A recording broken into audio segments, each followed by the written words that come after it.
Welcome to episode 84 of I Thought I Knew How, a podcast about knitting and life and all sorts. I'm your host, Anne Frost, and this episode was recorded on July 14th, 2022. Today, my friends, I am bringing you an interview with Donna Smith, designer of the highly popular Baa-ble Hat, botanical dyer, and former Shetland Wool Week patron. We sat down and spoke back in May, and I've been looking forward to sharing this interview with you since then. It is so hard sometimes to keep things like this to myself. Let's get started so we can get to it. Thank you to Mary for becoming a patron of the podcast over on patreon.com/I Thought I Knew How. I am very, very grateful to you and all my patrons for keeping the lights on in the studio.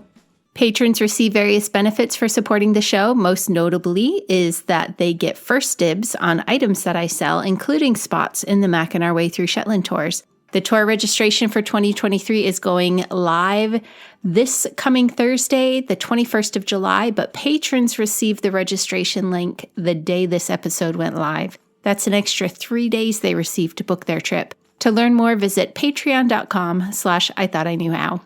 Big thanks to Knit New Haven as well for sponsoring the podcast. We are only a few weeks from the start of the I-91 shop hop, which has Knit New Haven as its southernmost point. I am already planning out my route for the shop hop and making my list of odds and ends I need to pick up along the way, and I'll be heading to Knit New Haven on my first day, hopefully August 8th, when the hop starts. If you happen to see me while you're doing the hop yourself, be sure to say hi. I'm very grateful to Morehouse Farm for sponsoring the show as well. If you have been waiting for a super special project to join the Morehouse Merino flock group, there are a couple you might be interested in. One just wrapped up, and it was to knit an entrelac sheep from the book Norwegian Knits. The lessons from the flock group were invaluable for me to be able to complete that project because I could not make sense of the pattern on my own. But Erin had it all figured out with clearly produced videos that got me over the more obscure parts of the pattern. And just starting is a casual summer knit-along of the Hitofude Cardigan. This cardigan has nearly 9,000 completed projects on Ravelry. It's a flattering style for many different body types. The group is knitting it together over the next month or two and enjoying the camaraderie that comes with knitting a shared project along the way. Learn more at morehousemerinoflock.com. I'll have more to share with you at the end of the episode, most notably about the 2023 tours, including information about a brand spanking new tour that we will be launching, but that will come after the interview, which we shall head into now. Donna Smith is a well-known fiber artist in Shetland. She works with felt, she has her own line of yarn, she designs, she knits, she dyes, and she advocates for younger people to take up the heritage knitting of the area. We talk about a lot in this interview, from her progress through fiber arts to her time as Shetland Wool Week patron, and the inspiration behind her widely popular Baa-ble Hat. I hope you enjoy this interview as much as I did, and I will see you on the other side. Well, Donna, thank you so much for letting me come by today. You're very welcome. Thank you for having me. Arriving here, I got to come through your conservatory that you have getting set up for a little yarn shop of your wool, and we'll talk more about that later, but it's just beautiful. Yeah, well, thank you. I always like to talk to people first about what your early memories of fiber crafts are, and maybe if you remember how you learned how to knit. Well, I've grown up surrounded by knitters, surrounded by fiber crafts, basically. My mum was a big knitter. So she was always knitting Fair Isle, and she was always sewing. My grannies, both my grannies were always knitting. They knitted for a bit of extra money. So that's the kind of the tradition in Shetland, was that the women of the family would knit and sell their work for extra money. So they did that. So one of my grannies, she just always was knitting gloves, Fair Isle gloves. So I always had a pair of gloves in her hand other than Sunday. So she didn't knit on Sunday because that was the day of rest.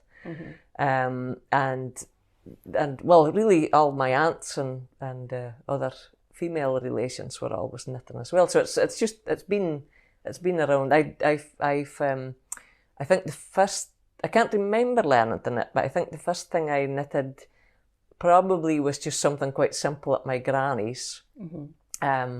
And then we used to get knitting at school. So I was primary 3, which would have been maybe 8 or something like that. And we knitted just a garter stitch tidy, which I actually found this morning. Oh, really? Yeah, so I'll show it to you later. Oh, yeah. So it was my very first thing I knitted. And it was a blue yarn. I remember Mum had to go to Lerwick to get the yarn for it, and I was really worried she was going to come back with brown or yellow. Those things I remember. So that was my first thing I remember knitting, but I can't really remember learning. Nice. So your one granny knit gloves. Do you remember what your other granny knit? She also was doing professional knitting? Yeah, well, she tended to knit. What she sold was... it was like the Shetland version of the Icelandic chumbers. Okay. I don't know if you've seen them. It's like the chunky knit with the Fair Isle yoke. That's what she knitted. So she was always knitting them to sell. And I think she maybe finished as well. So she might have got machine knit jumpers and then she would finish them. She had a machine herself, but she would just do machine knit for her family. So every Christmas, all the grandkids got a new Shetland jumper. Nice. So I say nice. I don't know how you felt about that. Well, yeah, it was okay. It was okay. Depended on the colour. Not brown or yellow. No, that's right. And sometimes I got involved in the design, so that was good. Oh, so I would get her to make something specific. Nice. Yeah. Very nice. I think that a lot of the people who are familiar with you already think of you as a knitwear designer and a botanical dyer, but I know for a long time you were actually working with wool felt. How did you get started with that, and what was it that appealed to you about the felt work? So how I started, well, I went to college in 2000, I think, was it? I went back to Shetland College, so I trained as a marine biologist, and I worked at the Fisheries College here in Scalloway for about 4 years. But I always wanted to do something creative. I'd always wanted to do that. And that course was available. So I went back to college, and it was just a course doing lots of different types of, artistic things like ceramics to draw on to knitwear design. And when I was there was a really nice library, and I found a book on felt making. And I'd never heard of making felt, out of fleece. Got the book and then just got a bit intrigued. And at that time, it was really hard to sell the fleece for the sheep. So we were clipping the sheep, and then you couldn't sell it, or you would get absolutely nothing for it. So I then thought, well, I could try experimenting. So I remember being in my parents' utility room with this fleece. It didn't really work because I realised now the fleece was too hairy. But I didn't know anything about it, so I felt at that. And so I just started experimenting and got into felt. But it's very time consuming. If anybody makes felt, and I was making it from the raw fleece, so I was having to wash it, and then I would have to card it, and then I would have to felt it. So it would take 24 hours to make like a little tiny purse sort of thing. So it's not a very good business. Yeah, you probably can't charge what that's worth. No. So then I started looking into using pressed felt, and I wanted 100% wool felt. So that was the really only place I could get that was from Germany. So I used to import that from Germany. So, and I made bags and accessories and things like that for a while. Yeah. So that's so interesting. Growing up, using felt in school, like for school projects, I grew up thinking felt was that awful polyester, stuff. Yeah, that's right. And so, it's, you come as you get older and you learn about the nicer things in life. That's right, yeah. You start to, this was originally a wool product. That's right. And how much work goes into producing that and that's such. Right. Yeah, so you were selling on the mainland as well, in some shops there, and you had like notebook covers and things and stuff. That's right. Yeah, I used to go to trade shows on the mainland and sell to shops there. So yeah. Are you doing anything with felt anymore? No, I do have a few brooches on my website, so I actually get them laser cut. Oh, okay. So just it's the same as the pressed felt, but they're laser cut, and then I hand finish them. Okay. But that's really the only thing. Yeah. Yeah. Because your interests sort of shifted. You shifted toward knitting. And I believe that started with the class that you took. Yeah. Well, I suppose my son was born, so that kind of changes things. as you know, and I started looking at, well, that was really when I started looking at knitting. It's like baby things, and I'd never knitted for years and years, so I'd put it away. And all the women that had been inspiring and had been knitting, they had all died, and so, you know, that kind of, and I always kind of thought it's a shame I never really learned. And my friend was going to go to an evening class, so that in the winter there used to always be a knitting class, Fair Isle knitting class in the local school here.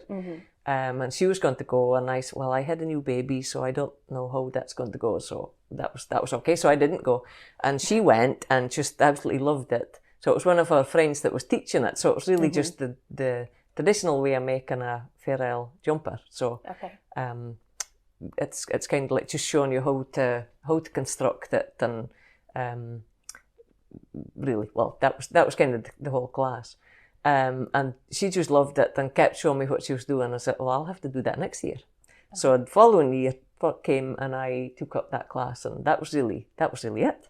So I just loved it and figured out how you would knit a Fair Isle sweater, and it wasn't as hard as it looked. And that, it just came from, everything is just kind of almost like, just, I don't know, it's fallen into place in some ways. Yeah, there has been a progression with that. I'm curious about the classes because, you know, if you ever do get a chance to come to Shetland, sometimes in the shops there'll be a bulletin board of announcements and stuff, and you'll see community classes listed for knitting. And I've always been curious about that. Is that something that has come to be as a result of Wool Week, or had those classes been going on before Wool Week sort of became an entity here? No, it's always gone on here. It's there's an adult learning part of the Shetland Island Council. So they've always run classes during the winter. So my dad, who was a technical teacher, he taught a woodworking night class for as long as I remember. So every Tuesday night, that was his thing. So it was quite a big thing here that people went to night classes. I've done ceramics. I've done the woodworking one. I can't remember what else I've done. So it was quite a big part. So it's just one of many different kinds of classes. That's right, and they still do them. Because I was always, you know, I saw that and I just thought, well, when did that start? You know, as far as like being something that you just learned from your mom or someone versus being a community thing. I think there are more now, though, probably since Wool Week, people are putting them on themselves and doing workshops themselves. That makes sense. Okay, just my idle curiosity. So there is something now. I'm like walking through all these steps in your life because I obsessively read your blog before I came, and there was something you mentioned in your blog, an art project that you were involved in that you said was sort of your turning point to really embracing knitting again. Can you tell us a little bit about that? So the art project, I think there was 6 of us in a group called Textiles, and we got together and we wanted to do a project that would be an exhibition at the end of it. So we had what we called the swap box project. So everybody got a box. We chose our topic. We wanted to do the topic on emigration because in would it have been earlier on this century anyway, last century anyway, lots and lots of people left Shetland to go and work in Australia and New Zealand and Canada. You know, they went all over. And so we were kind of looking at all the people that left and the kind of things that they did when they went away. So we everybody got a box. We were all textile makers or producers, and we put things in the box that we would use to make our products and things that inspired us. So I put bits of felt and, you know, kind of things like that in my box and passed it on to the next person. And the box I got was from Emma Blaine, who does Emma's design. She's a weaver. So there's lots of different yarns and colours that she uses in her work. And there was a story about a lady called Jemima Colvin who went to America and she taught a lot of the local women there how to knit Fair Isle. So that was kind of my inspiration. I then used, well, my starting point was Fair Isle, and I wanted to do something big scale, but almost like blowing up a Fair Isle pattern, so a dotted pattern you would get, but to actually produce an artwork for each dot. Right. So I used felt that I had from my own work, because you could use your own work and combine. And then I had to think, well, how am I going to cover these what am I going to do with these dots? Right. So then the idea was to knit lots of lace, Shetland lace pieces that would cover these dots. So I made lots of lace samples, and that was kind of I got back into knitting doing that. And I still remember my son I think he was about a year old or something. And so of course he was into everything, and I wasn't been knitting at all. So of course he was wanting to get hold of the needles, and I used the long needles, the Shetland long needles. So just behind you there's a door, and I had a stair gate over the door, and I sat in that room, and he could go around here just so that he couldn't get to the needles. Right. So that was the Keep start. Keep him and your knitting safe. That's right. Yeah, exactly. Both of it. So that was really the start. I got intrigued with traditional patterns, and just really enjoyed the whole process. And yeah, and it's I've seen the piece. It's beautiful. I'll link to your blog post so people can see it, because it really is beautiful. And you're like, where did this come from? Like, how did this all form in your mind? It's so beautiful. It's a process. And then I looked a lot into Shetland words as well. So it's like the idea that the people from here, we have a strong dialect, as you can probably tell. But there's lots of words that are unique to Shetland. So it was the idea that these people are going far afield with their own language, basically. So I did a lot of embroideries using Shetland words, and maybe relating like to weather and things like that. That was quite unique to Shetland. Yeah. So some of the dots are little embroideries of the Shetland words. Yeah. It's I think a lot of my listeners are going to understand that yes, Shetland is known for its knitting, but I don't think as many of them realize just how much art is happening here too. And there's so much, like the Bonhonga Gallery and some of the other museums and community centers will host art events. And it's so impressive, the art that's being produced here. Yeah, there's a lot going on. You're right. Yeah, and it's like fewer than 25,000 people, something like that. That's right. I think and the quality and the amount of art that's being produced in Shetland is just like, I just love it. Every time I come, I try and get to Bonhonga because I'm like, what's happening now? I know, that's right. Yeah, it's maybe a place that people find quite creative, because there's quite a lot of the artists would be maybe not, from Shetland originally, but they come here to work because they find it's an inspiring place. Maybe because of it's quite open and it's quieter maybe than the city. I don't know. Yeah. Well, and I feel like the nature feels more expressive here. Yeah, I suppose it is. Because you see so much of the sky, and then the sea is always so close, and the weather's always changing. But it also makes sense hearing about the tradition of the evening classes in the wintertime. People are being exposed to so many different craft things that they can work with. That's right. I think people maybe felt that they weren't, because we're not in a city, then you have to almost like create your own entertainment. Right, and you've done it so well here. I look at the different festivals and the people that come here to tour and things. I'm like, they're going to this. Like if some of these artists and stuff that come and like, talking about musical artists and the film festival, some of the people involved with the film festival. And I think if I had a town of 22,000 people in the middle of Kansas somewhere or something, and I invited this person to come, they'd be like, thanks, but no thanks. Is that right? But Shetland, you guys you have the draw. And I suppose lots of people would go to events, like it's something big on like that, then, not the whole place goes, but it's very much supported. Yeah. So you've had the class. You've had, you're sparked back into the artwork from the knitting from your artwork, and then it's like it exploded. Like your knitting just exploded, and I'm sort of laughing to myself as I read your blog, because the next thing you talk about is, so I knit my son a sweater from a family pattern. And, you're just like, I did this thing. Yeah. And then what was the other thing you did? I have it.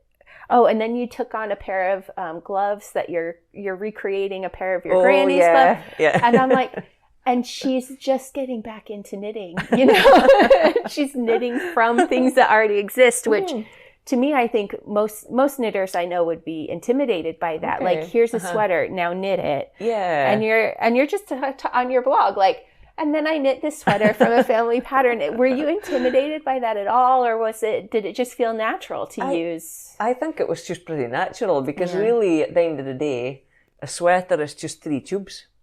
Yeah. When you break it down, before I went to the class, I was intimidated because I remember somebody saying, the same way, I'm just going to knit myself a Fair Isle jumper, and I would be just like, how? I have no idea. How do you do all the shape and all the rest?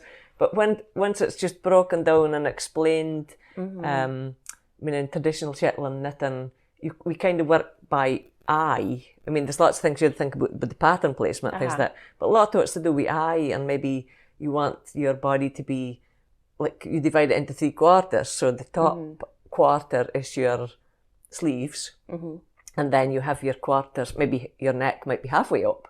So that's kind of how traditionally we would work. And if you just break it down simply like that, few decreases at the arms, and if it doesn't work, then you spread, as we call it, pull it all out. It's a big, a lot to spread Fair Isle. But the class was just, it just made me realise, well, it's actually it's not as scary as people would think. Yeah. And then it wasn't long after your renewed interest in knitting that you were chosen to be patron for Shetland Wool Week. That was right. Okay, I have so many questions about this, because I'm so interested in the process of how this happens, because I know, like, for instance, just to compare it to something local, with Apelia, the captain of the Jarl squad, he knows years in advance, like, okay, and like 2027, I'm going to be Jarl. I have to start saving, we got to start planning. Yeah. And so they know, and they're prepared. That's not how it happens for Shetland Wool Week. No. So when did you find out, and how did you find out? I got an email, and I looked at it and thought, you must have sent this to the wrong person. Honestly, I did.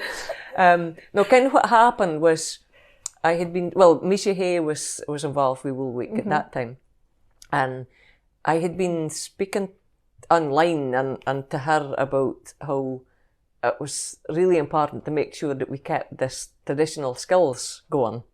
Because I'd taken up this knitting, and there wasn't really anybody, like, younger people doing it. So I was just kind of voicing my concern, saying that that's something, if we don't do anything about that, it's going to get lost. Yeah. So I think me and her kind of started chatting about that, and I wrote an article for 60 North magazine, just about knitting generally.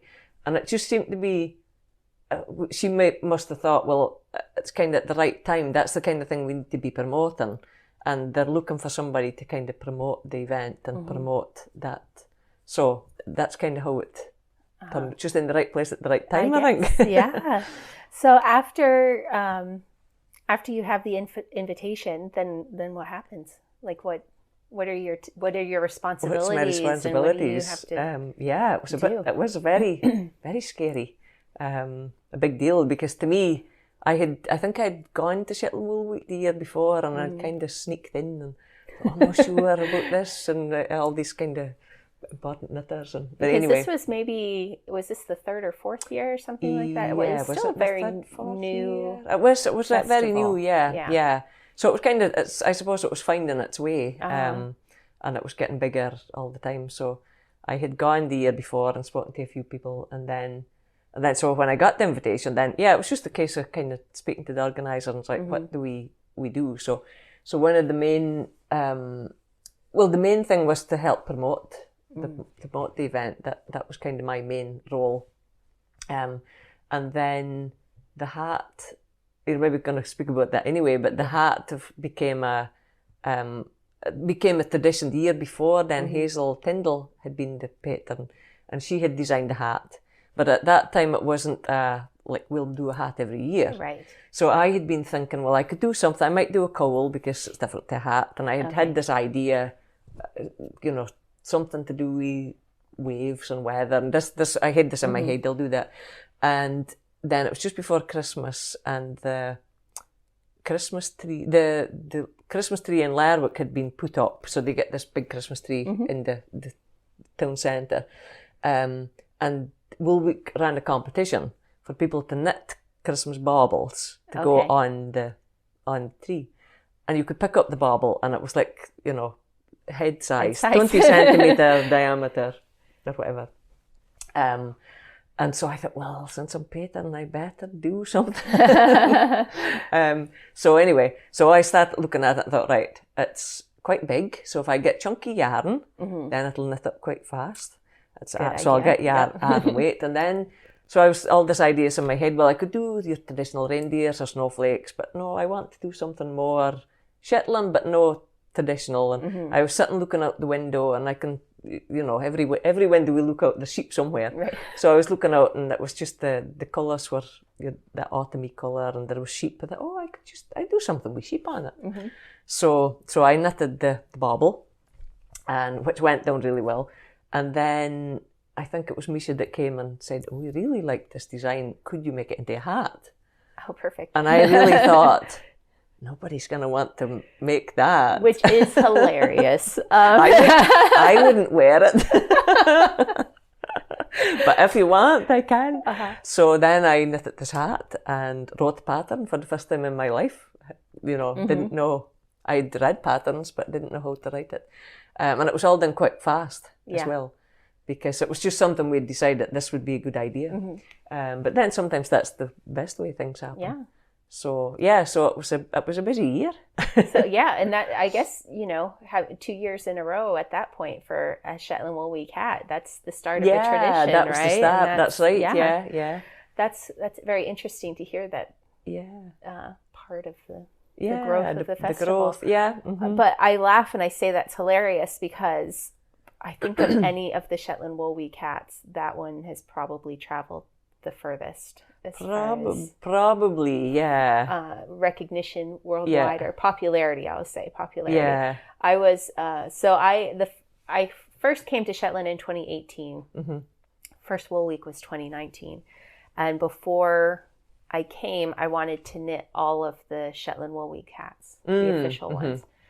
And, I was making my way through and got to the Baa-ble Hat and was knitting that. And there's a mall near my house it's 3 floors, and the bottom floor is a food court. And then like all the escalators are sort of around that, and it's open all the way down, to the food court area. And so I'm going down the escalator, and I look over, and there is a teenage boy sitting in the food court wearing a Baa-ble hat. Really?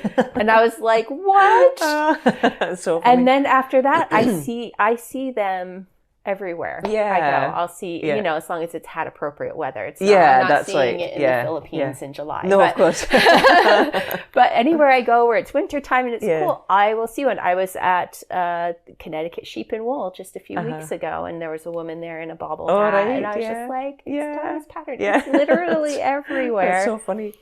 How were you aware of how popular it was at the time? No, at the time I knew that there was a lot of downloads when the pattern was released, and of course the website would crash, and it was just... You were crashing websites. Crashing websites. I think the website wasn't very good at that time, I must say, but it's just everything is built up over time. But I never expected it to be... I think one of the most bizarre moments in my life was when the opening of the Wool Week ceremony, and we had it in the games hall, the Clickerman Centre, and there were a few hundred people there, and I looked, and it was actually when the queue was waiting to come in. There was this massive queue out the door, down the road, all these Baa-ble hats, and this is the most bizarre thing ever. And you're like, I would never wear that. I wouldn't wear it. Still haven't. Oh, that's funny. That's so but funny. it was very strange, yeah. But amazing though at the same time. Yeah. Yeah. Do you have any tips for people who might want to knit it? Who are knitting it? I think just basically give it a go. Yeah, I think people can be a bit scared of fair isle knitting, and well, it's not traditionally fair isle, but knitting with two colours. But if you can knit with one colour, you can knit with two colours. Yeah. Maybe experiment with how you hold the yarn. And other tip is to make sure whichever way you decide to hold it, be consistent. Because if you swap your hands, so I always hold the background colour in my right hand and the pattern. So the sheep would be in my left hand. So keep it like that, because if you swap around, then your tension goes wonky. And then sometimes people will come to me and say, I can't do it, and then we look and say, well, that's actually what you've done. So if you're consistent, then you can do it. Yeah. So that's, and just try it. I think swatch. I think that's one of the swatch first, because it's a chunky knit. If your gauge is a little bit out, then it my hat's a little big on me. But I mean, a hat is quite a small project, so we can say that is the swatch. Yeah, that's true. Yeah, it's funny because you mentioned it's not a traditional Fair Isle hat. I was actually in a class at that first Wool Week with Felicity Ford and Felix, and someone made a comment about the hat, because she teaches a class on using things you see as inspiration for color work and how to translate it into color work. Yeah. And where to simplify, how to simplify. And she actually pulled out your hat as part of it. And she said, now look at this. And she said, it's not traditional, but here's all the traditional elements to it. Exactly. Yeah. And she talked about like the black that's between the sheep that gives them their faces, but it also acts as a divider. That's and you're still only using two rows. yarn as you go two across colors, the row. Yeah, exactly. Yeah. And I was like, and just listening to her like break it all down, I was like, that's fascinating. Yeah. Because we would... Like in Shetland, we would tend to say you're knitting Fair Isle because you're knitting using the Fair Isle techniques. Maybe the pattern is different, but but it's more about the techniques. Yeah. Well, let me, before we get off the topic of the hat, because I love it. It's one of my favorites of the. Have you ever seen it out in the wild somewhere that was surprising? Quite for a you? few times. Yeah. I think, and it's hard not to stare. I think the most bizarre moment was... I designed that. was when we were in... I went to New York with the Wool Week team that would be in 2016, so it was just the following spring, to promote Wool Week at the Vogue Knitting Live show. And it was on Broadway in New York. And I remember going to Starbucks and queuing up to get coffee, and here's a Baa-ble Hat in the queue. So that was bizarre. And then they were in the, I thought it was the Marriott Hotel or somewhere like that, at the Hilton Hotel or something. And there was people with these hats on, like, and you would see them going up in the lift. And I remember being in the lift with one. Oh, yeah. And then whoever I was like, she designed that. But it was just so bizarre. But it's so good because it takes all these people together. It's like something that connects us all, I think. Yarn and threads and patterns and things like that. So you can actually go over and speak to somebody. Even, you might see a Fair Isle hat and you can speak to them about that. Yeah, exactly. Yeah, and this is going to come out in a few months' time. We're recording this in May, as we wait for the next hat to come out. Yeah. And by the time this airs, it we'll all be in the thick of the knit-alongs and everything to do that. And it's amazing to see the communities form, just online. That's right, as people knit it together and cheer each other on and offer advice and, pick different colors and things. It's... I'm glad that it became a tradition, because it really has become an event online for people. It is, that's right, yeah. And as you say, some way to bring people together. Because I always think you can sit in a room with knitters and you can speak to them about what you're knitting. It's a way of connecting, or you don't have to speak at all, and you feel quite comfortable. Yeah. So, Oh, and I know you also had to speak Oh yeah. Right, as patron. Yeah. So what did you end up speaking about? It wasn't very long. It was just when we spoke at the opening ceremony. Okay. That was just a short introduction and thank you for knitting the hat, basically, and welcome to Shetland, I think. But no, I did a few classes, so okay. but I didn't do any talks specifically. Okay. Mm-hmm. But you were teaching, so it's yeah. so funny. So people get so nervous about these things that you just did in a series of time, like I knit a sweater and I designed a hat and I started teaching. Yeah. I was quite nervous too. Yeah, that's okay.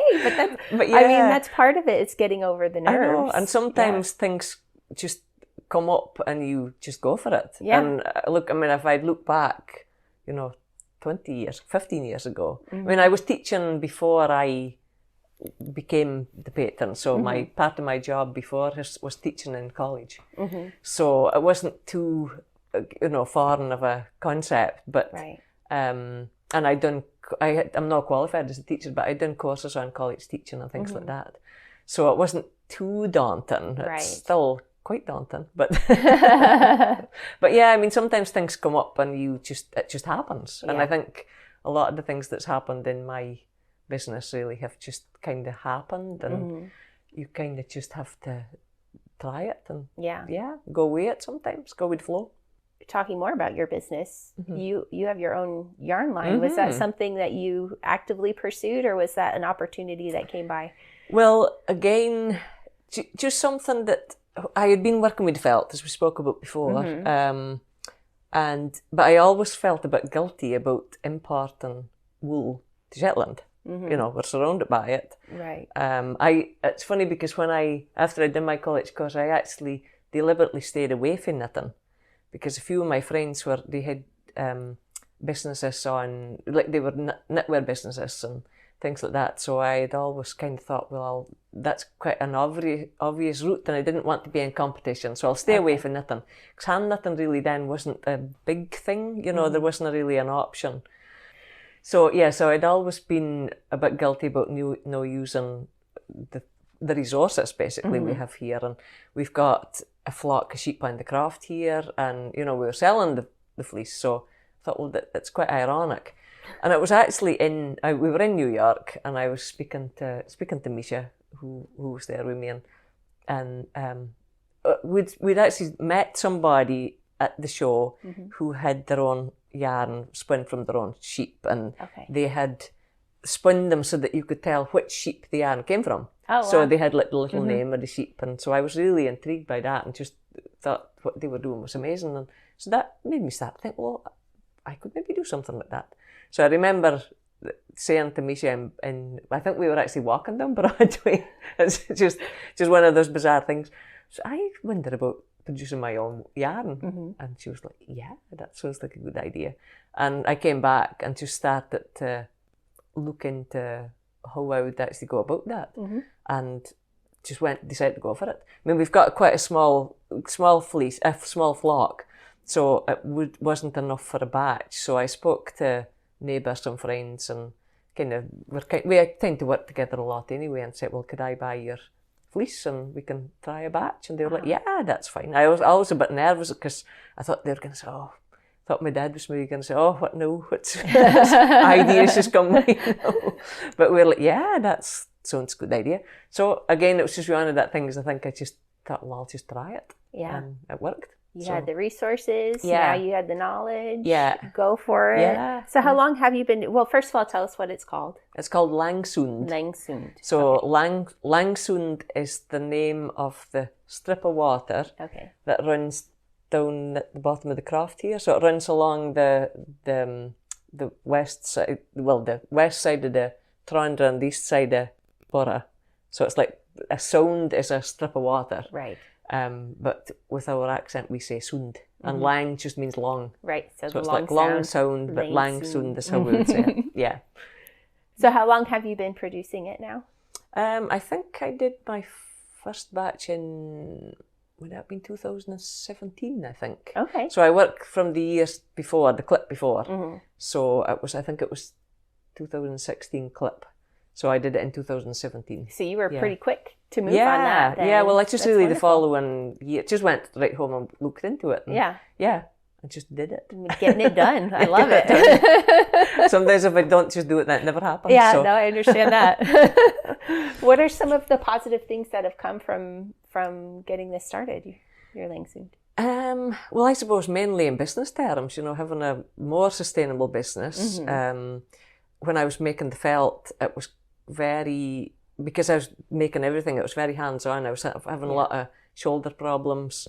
I was either producing the felt by hand or sewing a lot, which really went for my back. And just with having the yarn, it's more of a product that I can then sell. And it's just lots of positives, I suppose. Wonderful. And you have, so originally were you just selling the natural shades? Well, why don't you tell us about the yarn first before we get, I know all about it. I just knit with it. So, but why don't you go ahead and tell us about the yarn itself, and then I'll ask you some more questions. So I use the natural colours in the fleece. So the Shetland sheep come in a range of colours from Shetland black, dark brown to white, with everything in between. So what I do is I collect all the fleece together, and then I sort it into colours, and that gets sent away to a mill in the south of England, the Natural Fibre Company in Cornwall, who do a really good job of spinning it. Yeah, they make beautiful ones. Yeah, they really do. So the first year I had just quite kind of almost like an equal amount of white and coloured fleece. So what they do is they'll spin the Shetland black all together, so you get that nice Shetland black colour. And then there's a lot of kind of mixed colours within the, sheep are not just all one colour, right? Or they might be kind of light grey or whatever. So some of that, they'll mix some of the white with the colour to give the grey. Okay. So that's how you get the grey. It's an awfully grey fleece, or some of the fleeces are grey. So generally that's it. So the first year I had about equal quantities, so that was fine. And then I sold it really quick. So I started I got more fleece. But generally you tend to find that most of the sheep are white. And that's kind of it's been a historical thing, because for a while you couldn't sell the coloured sheep, the coloured fleece. So everybody wanted white fleece. So there wasn't really a lot of coloured sheep around for a while. So I now have a lot more white than I do coloured. So that's when the dyeing started. Right, and I was going to say, what do you do with all that white yarn? So then I had to decide, okay, what am I going to do with this white yarn? And I started looking into natural dyeing. So I went away to a workshop. It was a long weekend with Jules from Wool and Flower. She's a natural dyer herself. So did that weekend, and again it was something I was hooked on. I just really liked the idea of being able to use plants that are grown on the land to dye the fleece that's grown in the same land. And it just kind of fits into the way that I want to live, I suppose. So rather than importing stuff from Germany, try and keep it more local. I believe you said that, some of the plants you learned about in the class that you took, they just don't grow here. Yeah. So did you experiment then, or did you do some research, or how were you able to incorporate more of the plants from here? Kind of a bit of both. I've done a lot of reading, and I mean it's not something that's been used done a lot here in Shetland, but there is a historical kind of element to it. But again, because we're, the position of Shetland and the remoteness, it's plants, there are not a lot of plants here and trees. So we're really restricted with the number of plants we can use. So the traditional ones would be, or the things that I can use is things like nettle and dock, and there's various roots and things like that. Somewhat, things can grow here, like madder can grow here, but it would be very slow growing. And that's got a 3-year sort of life cycle. So it's only after 3 years. Okay. So it was really reading books and things like that and experiment ordering things. I got into extract dyeing as well. It was to begin with, it wasn't something I wanted to do. I wanted to stick only to plants. Okay. So I was like, no, I'm not interested in extracts. And I would buy like dried madder and things like that. So that was fine. But what I was finding, it's a very limited palette. So you're getting, it's mostly greens, well, mostly yellows with kind of slightly different variations of yellow. Yeah. So as you can see there, that was dyed with dock leaves. Okay. And there's things that you can do to modify the colours, but again, it doesn't change the colours. So then to increase my colour palette, I think maybe even, did I order extract by accident, I think? Oh. You know, I think I was trying just to order powdered something, and extract came, and I'd found the book on it and tried it, and I was like, wow, this is something totally different. So you're using the powder, but again, it reacts like the natural dye where it's can very sensitive to pH, and you can change it by modifying it and things like that. So, and I can combine it. So like I can use the yellow from the dock leaf with some red powder from the madder to get the orange. So it's kind of being able to use everything to just create more, I suppose. How many colors do you have now in Langsoond, or is it just vary just with what you're working on? Yeah, whatever I work on. It's really hard to duplicate the colours because I was saying it's so sensitive to things like pH and temperature. And although I'm trained as a scientist, I'm not terribly good at being consistent, I must say. But I think I like the artistic side as well. So it's like, if I try this, what will happen? So, that's a nice colour. What did I do? I can't remember. I'm getting better. I'm trying to write it down. So lots of colours, because you can increase your palette so much by like over dyeing. So often I'll get a colour that I'm maybe not too keen on, or it's a bit pale, and if I over dye it in indigo, you'll get something totally different. Or over dye it with madder. So your palette is huge. Really it's non-ending. Yeah. So what I'm hearing is that if you have a project in mind, just buy it all. Buy all the yarn. Buy it all. So you don't run out. Exactly.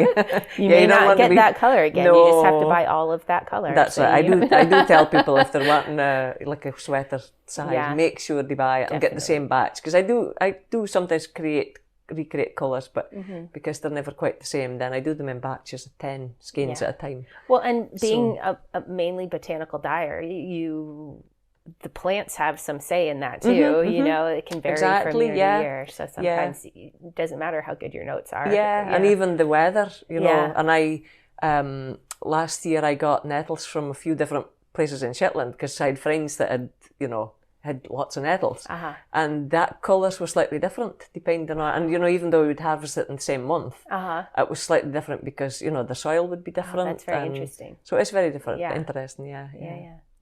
So you're clearly just soaking in wool. Yeah, I mean, steeped as you in can wool see, crafts, it's everywhere. Right? Yeah, it's wonderful.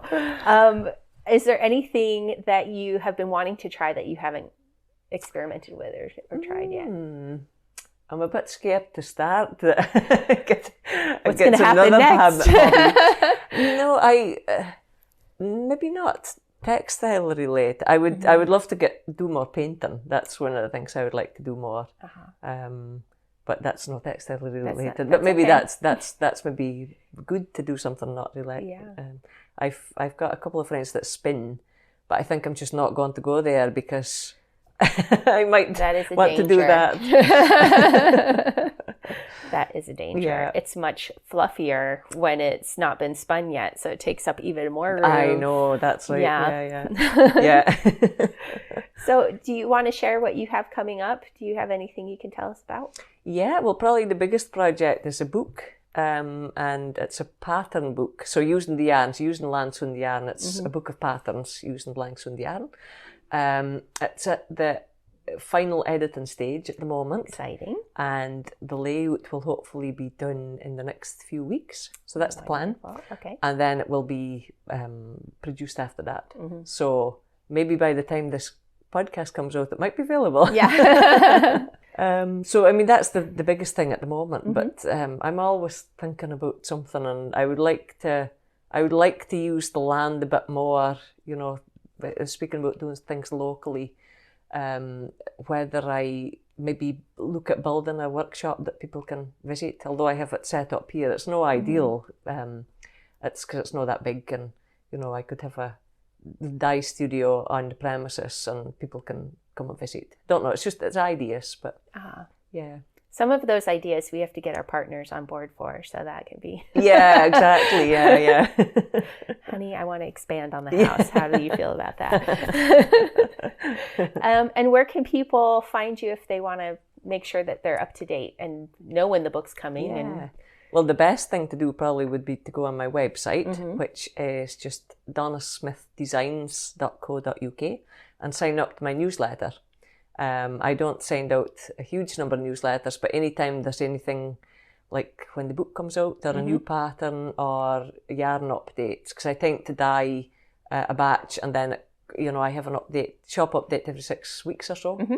So that's the best way to keep in touch is through my newsletter. I'm also on Instagram, and that's Donna Smith Designs, and Facebook as well. Excellent. And I'll have links to all of those in the show notes too. Donna, thank you again. Thank you very much. Many, many thanks to Donna for taking the time to chat with me way back in May. If you have not knit one of Donna's patterns, I encourage you to find them and give them a go. I've knit the Baa-ble Hat and her Burra shawl, and I have the yarn to knit her Period Leaves jumper. She designs in both lace and Fair Isle, so there's something for everyone. Additionally, I am a huge fan of her yarn, both in the natural shades and her dyed shades. The best way to stay on top of what's available is to get on her mailing list so that you can get it as it comes out of the dye pot. To get on her mailing list, visit donnasmithdesigns.co.uk and scroll down to the very bottom right of the page to sign up. And remember to keep an eye out for her book of patterns designed for Langsoond wool coming out soon. A few more things before I go. Let's talk about the tours for 2023. I am so happy and excited and relieved to finally get to talk about these. First, many thanks to Jolene at Island Vista, who is my tour partner for these trips and does a wonderful job putting them together and making sure that we are all well cared for, well fed, and well entertained along the way. We will be offering 3 different tours in 2023 with a total of 8 weeks of tours available. There will be 4 tours that run back-to-back from April 16th to May 14th, 2023, and 4 tours that will run back-to-back from August 20th to September 17th, 2023. Macking our way through Shetland Fair Isle will feature lessons on choosing colors, Fair Isle knitting, and yoke shaping, as well as cutting your knitting. Macking our way through Shetland Lace will feature multiple lessons on knitting various forms of Shetland lace, as well as a class to whittle your own shawl pin, which I think was one of our participants' favorite in the spring tours this year. The Fair Isle tour will run April 16th to 23rd and April 30th to May 7th in the spring, and August 27th to September 3rd and September 10th to the 17th in the late summer. Lace will run April 23rd to April 30th and September 3rd to September 10th. The price for either of these tours is £2,550 British pounds. If you have a calendar in front of you, you may have noticed that this means that in the spring and in the late summer, there will be a Fair Isle week, a Lace week, and a Fair Isle week back to back. These tours are limited to 12 people, and though they are geared toward knitters, non-knitters who are wool positive and happy to be around knitters are welcome to join in. They may opt to explore the island on their own during lessons or arrange for different activities with Island Vista for an additional fee. Now, let's talk about this new tour. I'm very excited about this one. Until people have traveled to Shetland, they don't tend to realize just how generally creative the area is. You just heard Donna and I theorizing as to the potential whys and wherefores behind this. People tend to know Shetland for knitting, but there are so many other craftspeople at work in Shetland, and I wanted to put together a tour to spotlight these other makers. The new tour we are launching in 2023 will be called Macking Our Way Through Shetland Contemporary Crafts. This tour will feature 6 different half-day lessons with 6 different craftspeople in Shetland, as well as visits to sites of historical and natural interest that are not included in the Lace and Fair Isle tours. Tour participants will have introductory lessons in needle felting, machine knitting, glass mosaics, wood carving, fabric printing, and sterling silver jewelry making. Our time on this tour will take us all over Shetland as we learn from the talented makers of the island. Because of the nature of the classes on this tour, the contemporary crafts tours are limited to 8 people. The classes on the tour are suitable for beginners in each of the areas, and in each, you will create an object of art that you will proudly bring home to brag about. The Contemporary Crafts Tour will run May 7th to 14th and August 20th to 27th, 2023. The cost for this tour is £2,950 British pounds. So putting it all together, the order of the tours in spring are Fair Isle, Lace, Fair Isle again, and Contemporary Crafts. In the late summer, the tours will run Contemporary Crafts, Fair Isle, Lace, and Fair Isle. So it's possible for you to join us for 2 or 3 tours if you so desire. If you book for 2 tours, you can save £100 on each tour. If you book for 3 tours, same thing, you save £100 per tour. Additionally, if you're traveling with a friend or a partner and can share a room, we are offering a discount of a further £75 per person who are sharing rooms. Housing, breakfast, 6 dinners, and most of your lunches are included in all of the tours, as well as the materials for your classes, admissions fees, and transportation within Shetland. The tours start in Shetland, so people are welcome to join us from all over the world. To learn more and to book your trip, visit IthoughTIKnewHow.com and click the link in the header to Shetland Tours 2023, or look for the link in the show notes. Registration for all the tours will go live on Thursday, July 21st at noon Eastern Time. Patrons, the registration link will go live for you on the 18th at noon Eastern, and those who had their name on the 2022 wait list will receive the link on the 19th or the 20th. The people who will get it on the 19th are the people who have told us that they are planning to travel with a friend or partner and want to share a room. The people on the 20th are the solo travelers on the wait list. These tours sold out in a matter of days last year. We planned for 5 weeks then. So now we have 8 weeks of tours available, but I would not put off booking if you are planning to go. To hold your space, you will need to make a non-refundable £100 deposit for each tour that you register for. Final payments will be due 90 days before the block of tours you are a part of begin. For more information, check out the website, IthoughTIKnewHow.com. Click the link for Shetland Tours 2023. There will also be a link in the show notes. Come join me in one of my favorite places on the planet. Next week, hard to believe already, is the last episode of this half season, and then I will need to take time off to go on the last of the 2022 tours and enjoy Shetland Wool Week. Until then, thank you for listening and knitting with me for a bit. If you'd like to support the show, please visit patreon.com/IthoughTIKnewHow to make a monthly pledge. You may also consider making a purchase from one of our sponsors by visiting the website IthoughTIKnewHow.com and clicking the link at the top that says Be a Booster. While you're on the site, you can also find the show notes for each episode. Thank you ever so much to my patrons, to Knit New Haven, and to Morehouse Farm for sponsoring the podcast. Find me on my social media accounts as I Thought I Knew How, except on Twitter, where it's just Thought I Knew How. The groups on various platforms are all called I Thought I Knew How Podcast. Until next time, may you be blessed with stitches that never drop, yarn without joins, and plenty of time to knit.